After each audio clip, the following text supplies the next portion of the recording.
So welcome to the People section of the Microsoft Cybersecurity Reference Architectures. My name is Mark Simos, Lead Cybersecurity Architect at Microsoft. Sarah? Hello everyone, I'm Sarah Armstrong-Smith. I'm one of the Chief Security Advisors in Europe. So Sarah, take it away. Yeah, hi everybody. So really what we want to start with, we're really reflecting on people and the teams involved in cybersecurity. But before we do that, I think we want to really take a step back and we really want to talk about cybersecurity risk and how the context of risk with regards to business and how we manage risk within the environment that we're talking about and what's new and what's different. And there's a real difference between accountability and responsibility for risk. And we really want to go up a level with regards to where does risk sit within the organisation and who has leadership and who has responsibility for that risk. So I think if we start at the top and we really think about where does risk reside from a board perspective, that level of accountability, but it's really understanding the business environment. Is that business regulated? What kind of standards? What country is it? I mean, we think about even the global pandemic and what's happened over the last 12 to 18 months. There's been a real evolution of business models, that mass acceleration to the cloud. And what does that mean? It's really complicated the situation with regard to changing business model. What's the vision? What are we trying to do? And that ever-changing organisational risk appetite as well. So we can just open up that slide a little bit, Mark, and we'll go into a little bit deeper with the type of risk that we're talking about. Mm-hmm. And I think it's fair to say when we're talking about cybersecurity, as we know, does not exist on its own.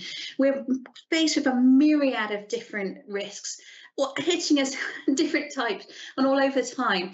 And really what I think about is that relevancy of cybersecurity. And it's really moved out from the umbrella of IT. I mean, probably used to thinking about cybersecurity as being a cost center, just about securing infrastructure.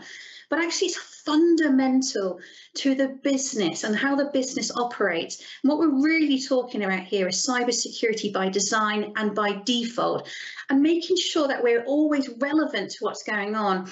And I think historically, when we're thinking about cybersecurity, maybe we're always playing catch up. We're not always aware of what's going on in the market or with the business and what we're trying to do. And hence why it feels like we're not really talking the same language sometimes. And this is really what this is about. When we're talking about people, we're not just talking about cybersecurity operations. We're really talking about how this fits within the overarching business and how we can bring the two together. That's really what we're talking about. So if we can just open up that slide a little bit more, Mark, and we can sort of delve into a little bit more detail. If I can, real quick, before we switch to the next one. Yeah, the thing, I love what you said about the accountability responsibility, because I see it so often. You know, I even made a kind of a joke slide at one point that talked about the maturity model of, security programs as they grow from sort of the one part-time person all the way to a full program, is that at some point the business accepts accountability, but they still fire the CISO, right? And the thing that we're seeing is like we see this mismatch a lot where, the person that owns the decision owns the benefits and the risks of that. And that's usually being done by the business organization, sometimes IT for some applications. And you can't hold security accountable if they aren't actually making the decisions. They can recommend, they can advise, but the role there is to be a trusted advisor to IT and to the business. And so I really just wanted to kind of highlight that one, because that's a mistake that we see very frequently. And it's also reflective of kind of a maturity thing that you alluded to, which is cybersecurity is recognized as a priority, but that it's like one of those, so we've got it, now what do we do with it, right? And so there's some figuring out going on at those senior levels of business management, and a lot of rich conversations, which we address in the Cloud Adoption Framework Risk Insight section, where organizations are really working through and figuring out a lot of this. So it's not like there's this magic list of things that they just haven't shared with the security folks. A lot of these things are being figured out in real time. So just wanted to make sure that was kind of clear, because I know a lot of folks sort of assume that it's all figured out up there. But in many cases, they're really kind of adapting to the digital and the cloud transformation, the zero trust security transformation all at the same time. And so nobody has all the answers. It's not that they're holding back. It's just that they don't know how to talk to each other. And so we're all kind of figuring this out. Yeah, I think you made an excellent point there, Mark, which regards to it's ever changing, isn't it? And even when we think about the external threat, where nothing is static, and really that's what we're talking about here, is that being able to adapt and continually monitor what's going on. And this is really the crux of it, isn't it? This is what we're talking about, is how do you manage this ever-evolving cybersecurity landscape, and how do you have the right teams and the right processes that enable that to happen? And I think that's really what we're talking about here. So as we sort of said, we kind of led with that organizational leadership, and it's really about setting that management, that risk oversight, and then it kind of drops down a level. But I think it's really interesting for us, I think, even that even cybersecurity is really becoming a board level discussion now, and potentially the CISO actually sitting on the board, which is really interesting. And it just brings that business leadership and cybersecurity together. But when we kind of start talking about, again, how do you manage that risk? So we've got that overarching risk cycle, and we drop it down into then how do we transfer what's going on in the business to a cybersecurity perspective? And as you sort of said, Mark, with that ever-evolving landscape, it's not a one-off. This is not a project, it's a program. And it's about how do we continue to evolve what's going on and have the right leadership and the right culture. And when we get down into the next level, I think one of the things that we were reflecting on, Mark, is actually people might have this as different functions, different names. So what we're really talking about here is the principles around how you would manage a security operation. And we know some areas are going to be really complex. We've got the SMEs, we've got the large enterprises, and it might look slightly different in terms of what we're doing and how we're saying it. But it's really the principles of what we're trying to talk about. Would you add anything onto that, Mark? Oh, absolutely, yeah. And with the way that I started to think about this, I got this from a Clayton Christensen book, is jobs to be done, right? So that's the universal language. It doesn't matter if there's one person part-time or if it's hundreds of people in a global bank, right, that are working in the security organization. There's a set of jobs that need to be done. Now, some of them, when you're a small team, you're not going to get to all of them. You're not going to get to all of them a lot. They're going to be just part-time things. But ultimately, the set of functions that need to be done to keep an IT organization and an overall organization secure are fairly consistent, regardless of size and maturity and how much you've invested in any particular area. So, starting with, kind of that, under the management is where security leadership comes in. And again, right there with that green box, it's really about staying agile because, the reality is the business is changing, the cloud, the technology platform is changing with cloud, the different cloud services and the features on a service that you started to use are constantly changing. So it's really about switching to that very proactive, flexible standpoint. And there's a lot of culture change that has to go there. So in addition to the standard leadership duties, security leaders really need to set that culture change, and this is a normal thing, and it's okay. And we love your expertise and all that, but we're not going to necessarily do tomorrow what we did yesterday in the same exact way. We're going to be going to the spirit of it. We're going to be doing the job, but how we do that job might change. And then they're responsible for risk management, working with the risk registers and the entire risk management framework of the organization, et cetera. And then setting and oftentimes approving the policy and standards. Sometimes they author it, sometimes that's done, by architects or by compliance folks, and then it's approved by security leadership. That's really what we see the responsibilities at the top. And I do want to call out that program management office because we see this as organizations hit a certain size and there's just too much on the security leader's literal plate. So a lot of the coordination across the organization is kind of farmed out to a program management office or project management office sometimes. And this is a very important function because this is the one that starts providing that broad view across the organization, especially as you get larger. We're starting to see some of the newer functions, which we'll touch on, like posture management, get incubated here as they sort of try and find their long-term natural home.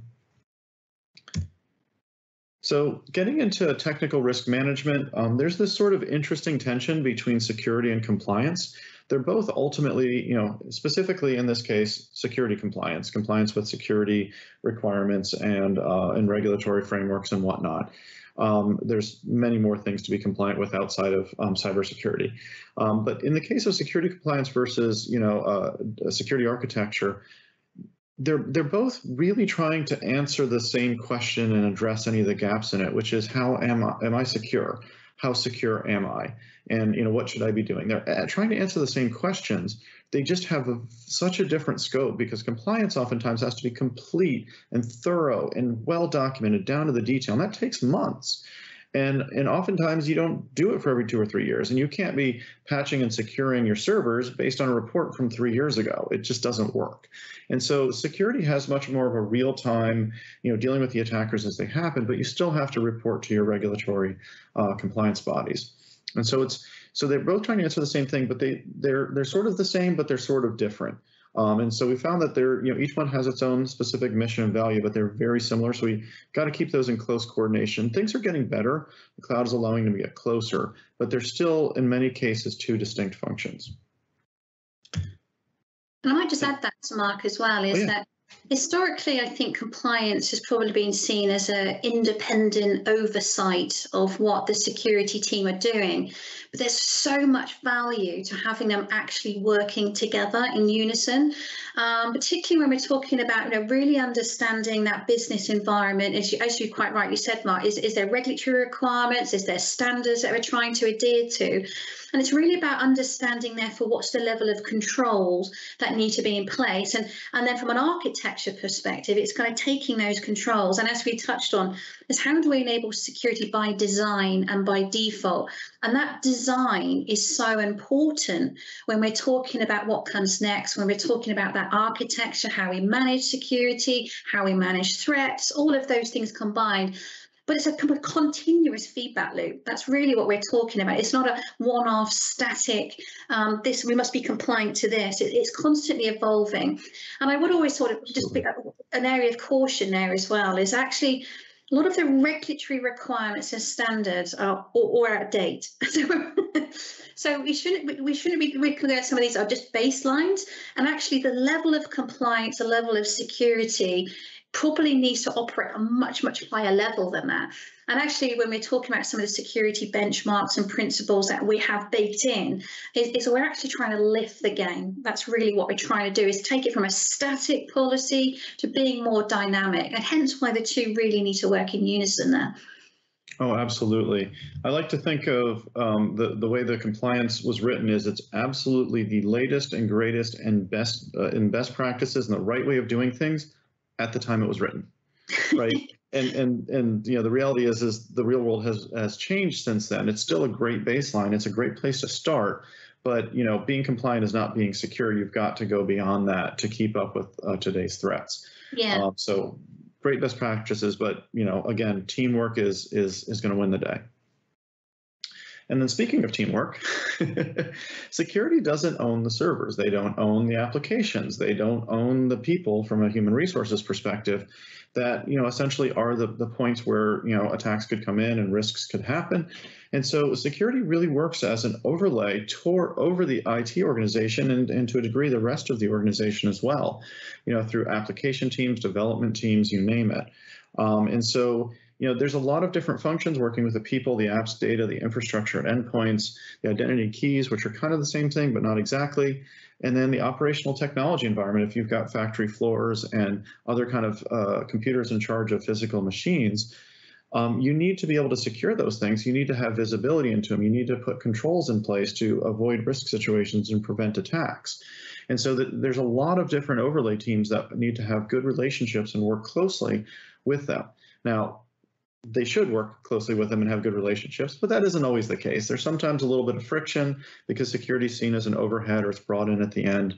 And again, it's super important because everything is changing so fast that everybody kind of works together and works dynamically, recognizing that everything is changing at once. And it's really about working together as a team to solve these problems. And how do we make sure that you're performing and you're doing your productivity and your output, but you're also secure and you're not going to be the thing that causes the infection in the rest of the enterprise. So you got to have that kind of balance in there and have a really healthy relationship between those teams. So that's critical to be able to drive that. Then stuff happens. So incidents happen. And you need to have that incident response, that reactive approach to it. Most often, security operations is usually what we call it. I'll be honest with you, kind of talking about your earlier title comment.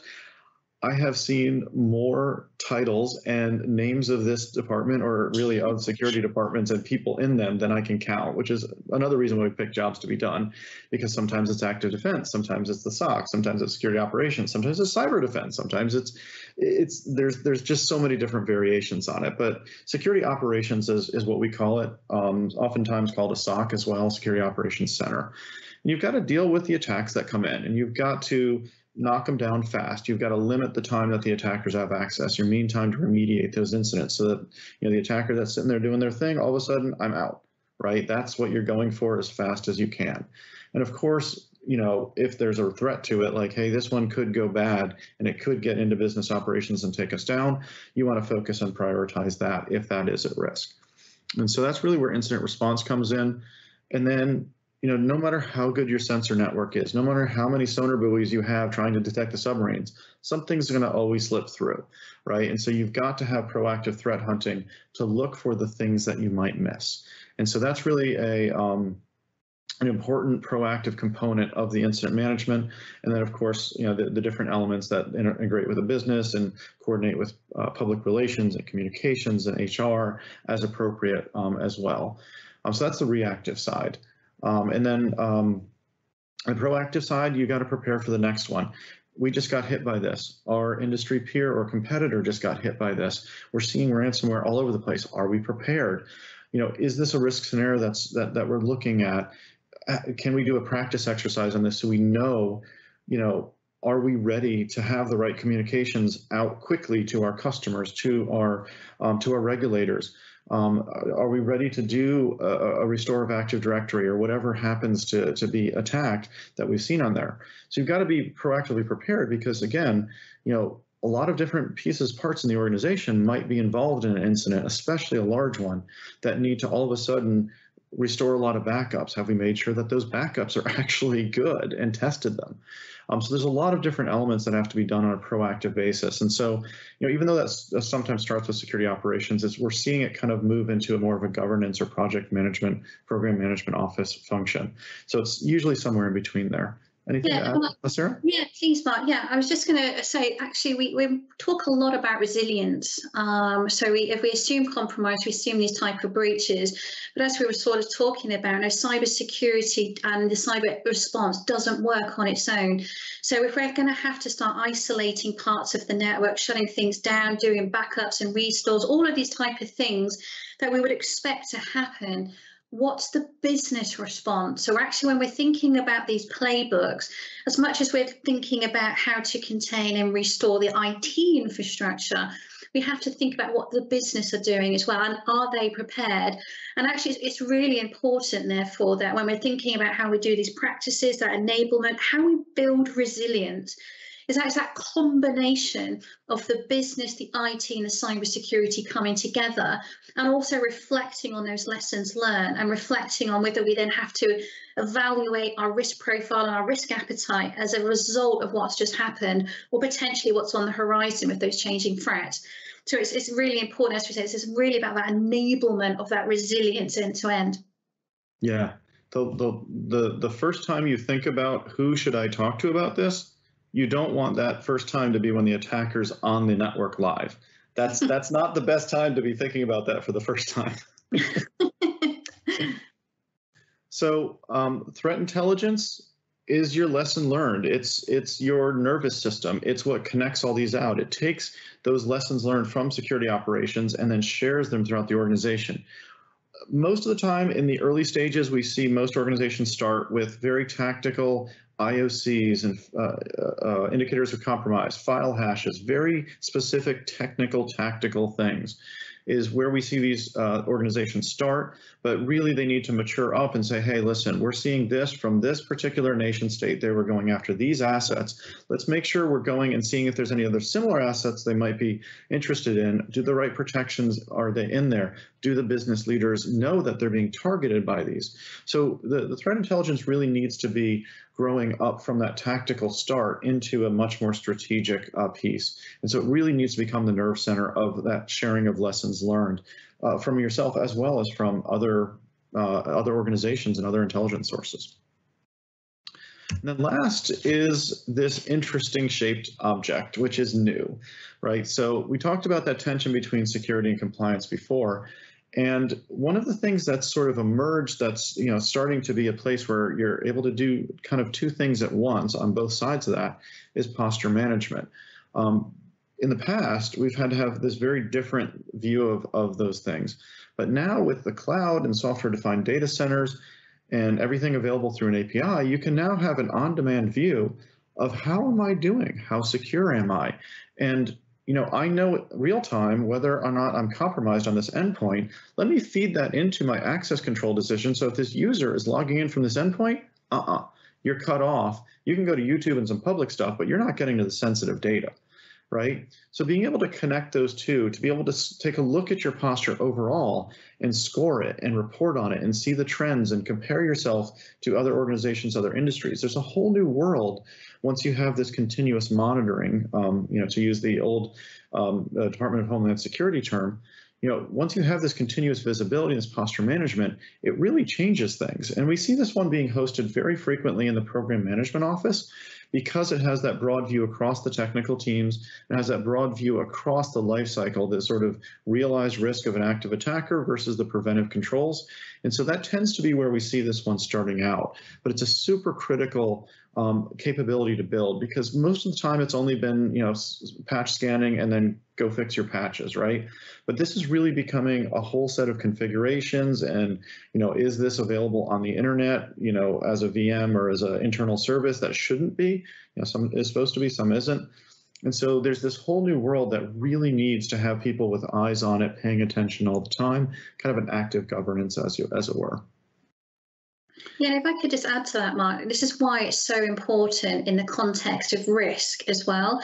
So I think a lot of companies are probably used to having static reporting, maybe from spreadsheets, and it's a point in time view of the world.